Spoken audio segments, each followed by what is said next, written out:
Welcome to On the Record, where we bring the pulse of the nation's capital straight to Black America. I'm your host, Ebony McMorris, White House correspondent for American Urban Radio Network. And today we have a trailblazer in the House, literally the House of Representatives, joining us, Representative Stacey Plaskett from U.S. Virgin Islands. And I'm excited because from challenging the status quo, on congressional floors to advocating tirelessly for our district. She is a voice of equity, of justice, and representation. And today I want to take a dive into some of her bolder stands she's taking, even during the certification vote, and look at the future of the Republican-controlled Congress. What's next for this administration in the final days? Welcome, Representative. How are you? I'm great. Thank you for having me. Thanks so much for reaching out and letting me be a part of the discussion. Absolutely. I want to take a moment really quickly before we do anything to reflect on former President Jimmy Carter, whose services are being held on this Thursday, and even as we speak right now. What do you think about when you think of him when they were doing the service? One of the speakers said one thing he did was he was one of the first presidents to actually advocate even for the work and messaging of Dr. Martin Luther King Jr. That stuck out the most to me. I can recall and remember being a small child when Jimmy Carter was president. I lived in New York City at the time, and I remember it was a time of so many different robust programs in urban areas. He was the individual who actually organized and started the Department of Education. If you can believe that there had not been a centralized standard and federal oversight and federal support for our education system before that, as well as the Department of Energy, FEMA, some of those other agencies, which I didn't know were agencies, but knew the effect of them and how they were affecting our lives. But I remember, summer youth programs, support that the president had to uplift all Americans and to give us all opportunities to do better. Of course, Amy, remembering as a little girl and seeing a small young girl with this flaming red hair being in the White House alongside her parents, and recall that it's now become a status quo thing. But President Jimmy Carter was the first president in his inauguration to walk the route. That had not been done before. Presidents sat in the cars and waved at everyone. And Jimmy Carter, it was astounding to see a man actually walk to the White House and to be a person of the people. That was really the message. Their daughter went to public school in Washington, D.C. when they came here. It was sitting in the Capitol building when at the rotunda, when they had the service there, so many members were tearing up just at the thought of what has been lost from the time of Jimmy Carter to now. Civility, service, humility, thinking less of self and more of others. Those are the kinds of things that so many of us are kind of wistful of having lost in the time that we are in now. Can I be honest with you? I was sitting with my family, my grandmother, my mother, and we were talking. I said, this feels like one of the first presidents who I feel like people are giving him his flowers after he is gone. And realizing the importance of who now we're like, really like we need that type of character and nobility in office. I think he, in his foresight, decided to have this state funeral so that those things could be discussed and people could have a way to come together. But I do know that, listen, after leaving office was when he won the Nobel Peace Prize. So there were instances in his life when he was rewarded for doing the work that he had. There's no place that Jimmy Carter went well after leaving office where he was not applauded, where the accolades did not come from lawmakers, from others. So I think he got his, the most for a president, the highest honors and the most ceremony is when they come into office in the inauguration, and then when they pass away. So we're giving it to him now as he passes away and doing it with all the pomp and circumstance that he is deserving of. I want to turn to you because I literally stood up when I saw you during the certification of the vote last week. You stood up and you Oh, you basically mean the speaker the vote? speaker, yes, the speaker vote. I'm sorry, the speaker vote.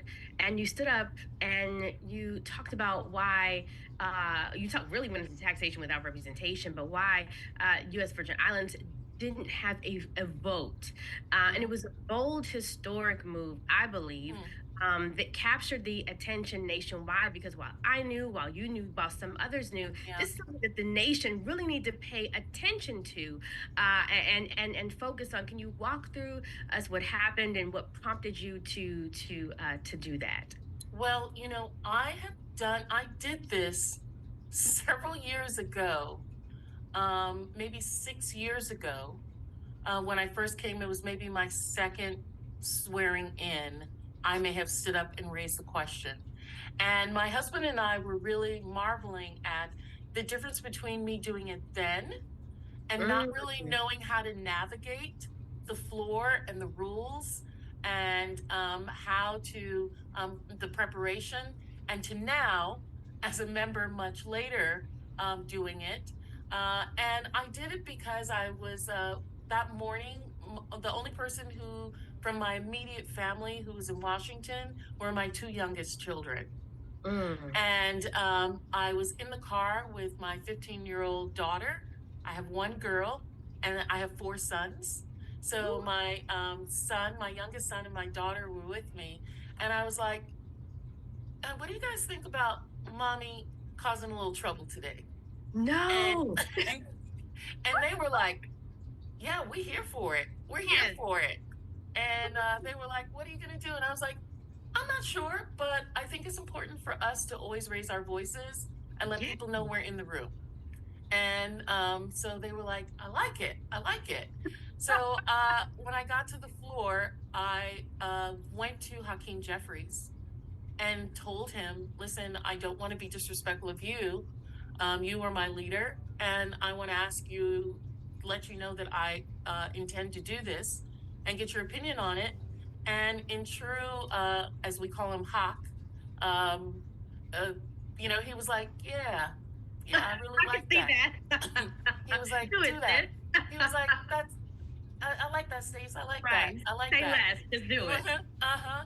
And so, we talked about, and I actually went to, used his team to go to the parliamentarian to let them know and give them a heads up and let the speaker know that Okay. this was going to happen, so that they could be prepared with their answer. And the point of my parliamentary inquiry was not that I didn't know the answer.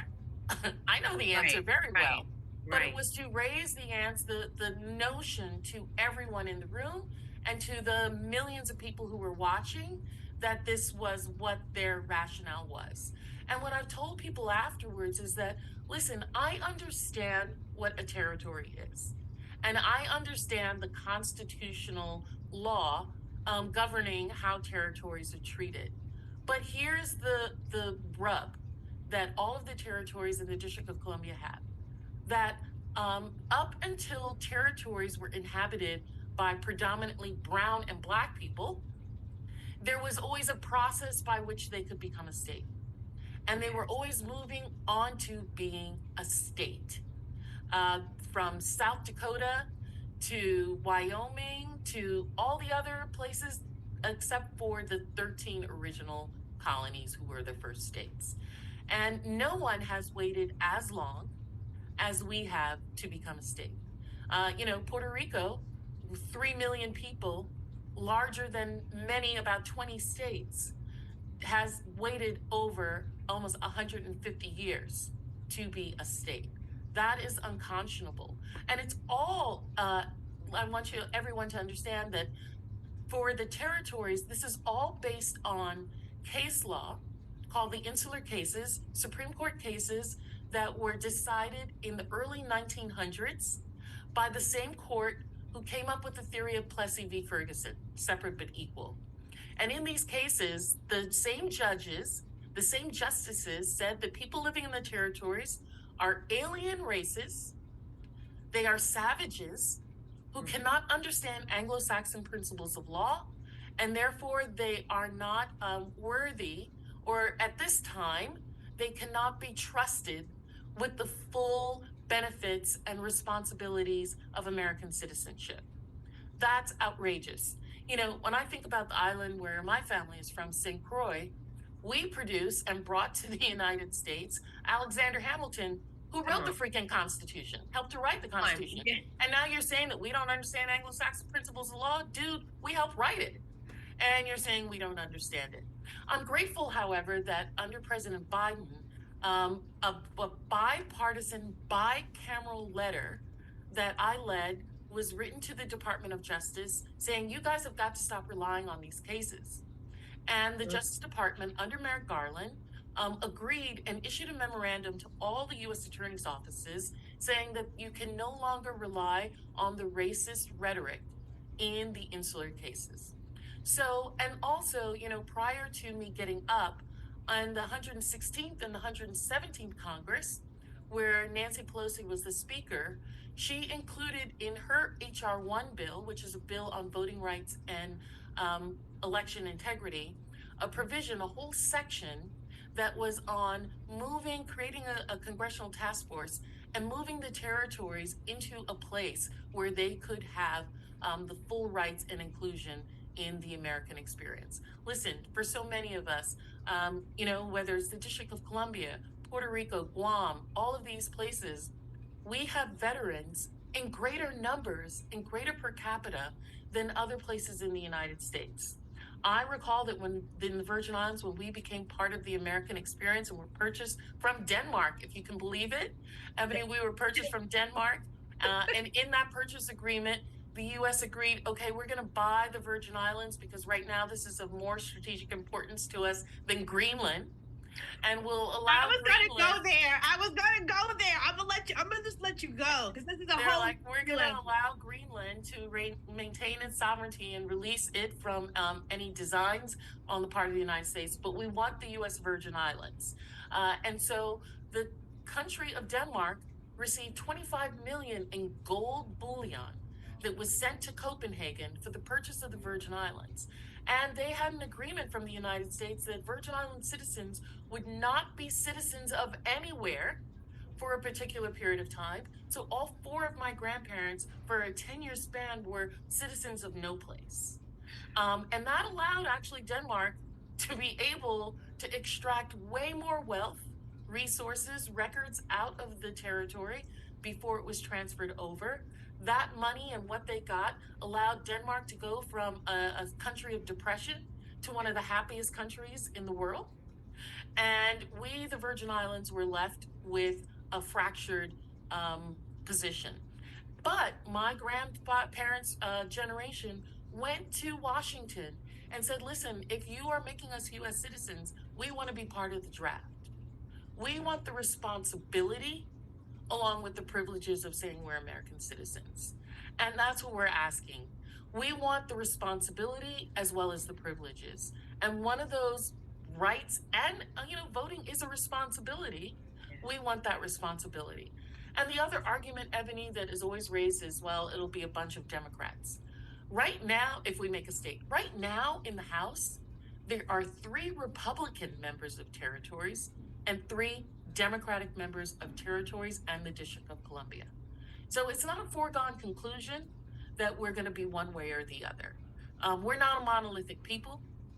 We have different ideas and views and ideologies. We've had Republican governors of the Virgin Islands. We've had Republican representatives come to Washington. And you need to give us our fair share. We do. We are ready for it. And I felt it was necessary for me to draw attention to that. And I'm grateful for the members that stood up on my behalf. But I have to tell you, Ebony, there were also Republicans afterwards, and particularly members of the Republican Party who had been in the military, who came up to me and was like, I did not know there were that many veterans. I did not know that you guys do that. And this is reminiscent to me. This is what a Republican said to me. This is reminiscent of African Americans who fought in World War I and World War II and then came back and didn't have the right to vote. Ooh. Whatever you put forward, I'm willing to support it. So it's baby steps, right? It's those of us who've got to stand up and speak out that are going to make the difference. I remember, I'm a DC native through and through. Uh-oh, Born are and you raised one of family, them? You're one of generation. those rare species, those native Washingtonians. Very rare. So there's a whole lot I want to say, but I'm Oh boy, right. y'all are special. You know that. This is such a transient town, so you all Oh who my are born goodness. here feel very strongly about being born here. Woo! I mean, our roots go deep. Like the fight is real. So when you're talking, I'm just like, I think of course, Representative Norton, and Yeah. oh my goodness, like I am DC through and through, and this Hmm. fight and this struggle has been hard for natives here. So I can understand what you're saying. But one thing that, and I know I can't keep you but so long. You just ran down an entire history, some of what I knew, some of what I did not know. And I'm looking at this beautiful Black woman that is sitting in this place in this 119th Congress. And now we have two Black female senators who are going Sure. to be part of this. Angela also Brooks, to have this shout out. Yeah, I love that's my soror. You know, I love that girl. Oh, wonderful. And so, uh, why is it so important for you to be sitting where you are, but also trying to move forth in the power because you carry a lot? Like I heard a lot with that, and I heard the emotion and connection Yeah. and work that's connected to that. Yeah. When I first came to Congress, members get two assignments, right? They get two committees that you sit on. And members of the territories have full voting rights in the committees. We now have full voting rights when we are on the floor in committee of the whole. It's in final passage that we don't have a vote. So when you get to Congress, you are assigned a committee. And I was told, hey, you should sit on the Natural Resources Committee because that's where all the members of the territories sit because that has deals with insular affairs. I was like, well, that doesn't make any sense to me because all the Oh, members of New York don't sit on financial services, although finances are really important in New York's, in New York. okay. Um, and all of the members don't sit on any one committee from a particular delegation. And I consider us all part of the same delegation. I was like, I want to sit where everybody else sits. And people thought that was like strange and different and new that a member would do that. And today, I'm now on the Ways and Means Committee, Yes, which is yes. the oldest and the most exclusive committee in Congress. Only 4 Black women have ever been appointed to the Ways and Means Committee. I'm one of the 4, and I'm the first member from a territory or the District of Columbia to sit on there. And it's because I did not accept the status quo, because I came in and said, I want to be treated like everybody else. I want to do the work of everyone else. I have the respect of my colleagues because even when I don't have to vote, I go to the floor Yes. and I'm there. And I know what the votes are about. I know I have a position on each one of them. So sometimes I give members advice about which way they should vote based on their district and how they should, what's important and what are the ramifications of each of those legislation. And that's how we all, particularly as Black women, have to show up. My life has always been being a token, being a minority, whether it was in schools or in the workplace. And as you know, I have to go in there thinking that I know I'm coming in here more prepared than everybody else in here. And I'm going to use that to the benefit of myself and my people. Whether those are my constituents, whether those are my children, whether those are young Black women that are looking at me. Shoot, sometimes those are young white men Yes. that are Come looking at on. me and then seeing an example of, oh, you know what? I have worked for Congresswoman Plaskett, and I know that Black women are prepared. That I hear from the bros is not the truth because I've Come seen on. one in action. And that's how we have to show up each and every place. Before we go, just two last questions I ask you at the same time. One, what are the things that you want that America needs to pay attention to as we go Yeah. forward in this new administration? And secondly, President Biden just has less than 2 weeks left in office, just a few days left. We've seen him do some pardons. We saw what happened when it came to medical debt. What are some things that you want him to do upon exit? I feel like give us the 12 days of I need The gift 12 giving days of from him. Christmas. Right. I need gift giving from him. All of it. All of it. We're looking to see more pardons done, Yeah. particularly for nonviolent drug offenses, right? To give people second chances. I have people in my district that have paid their debt, started, were caught up in the game, Yes. and I was a narcotics prosecutor. So it's not to say that I think that drugs, selling drugs is an appropriate activity for individuals, but I know that without these pardons, without their records being expunged, that they are being penalized in moving forward. So some of those things I would love to see happen. I would love to see more work around student loan relief. The president was so fabulous and so strong in trying to give so many people a second chance with student loans. I'd like to see some more work around that. Talking today about what's happening in California, making sure that there are enough funding in disaster relief for That's going to be an California issue. fires. And then also, wouldn't it be just amazing if he was able to still get some of his appointees across the line? But we know that's not going to happen, particularly on the federal bench, Yeah. because there were so many people who were backlogged and waiting. But also just trying to see where there's maybe some more awards of the resources that are out there from the amazing legislation that he was done, whether it's the CHIPS Act, the bipartisan infrastructure plan, Yeah. all of those funding that were put out there that the president was able to do in that first term, which were absolutely amazing to see if that money can be pushed out to people. Absolutely. Representative Plaskett, thank you so much Thank you. for not just for the interview, for the lesson, Sure, sure. and for And keeping us listen, on just track. know that, I know that people are exhausted. People are disappointed. So many people are disappointed in this election, this past election. But, I used the month of December, or I tried at least to try and get my mind right, I tried. right? And there are going to be areas that we are going to work together with the Republicans. They have a slim margin. They're going to have to come to us. They're going to need some votes. They're going to need some people, and there will be areas for us to negotiate. And I'm happy to do that. Most of my colleagues on the Democratic side and some of the Republicans know I was a Republican appointee. I was a Republican staffer for many years. So I'm willing and I'm able to work across the aisle and find areas that we can agree on. But then there are areas that we are not going to agree on, and we need to stand firm in, whether it's supporting our children in school lunch programs, in food stamps, in our elders with Social Security. Those are the things that we need to stay strong in. Oh my goodness, and voting rights, of course. So many Yes. things still left on the table. But I look forward to actually interviewing you in person. American Urban Radio Network. Oh, I would love that. We're going to be on the Hill as well. We're Black owned and operated, and I think it's important for our for us to also work together to push a lot of stories that I think will try to be pushed down in this year. But we are And forging maybe ahead. you guys need to come to the Virgin Islands and come and see I'm some of there. our sites and the great history that we have there.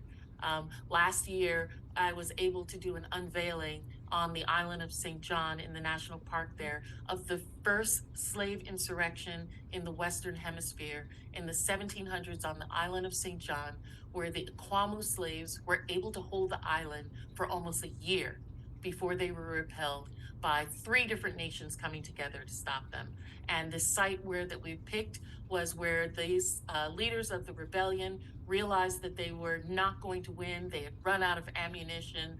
All was lost. And rather than go back to slavery, they all committed collective suicide by jumping off of a cliff in this particular area on St. John. So there's a rich history, Ebony. Come on down. We'd love to share that with you We're there. and let the rest of Black America and the country know about it. I feel like Hawk. Say less. We're there. Thank you so much. Thank you. Best wishes to you with this 119th session, and we will be reaching out to you in the future. But thank you so much, Representative Plaskett. Thank you.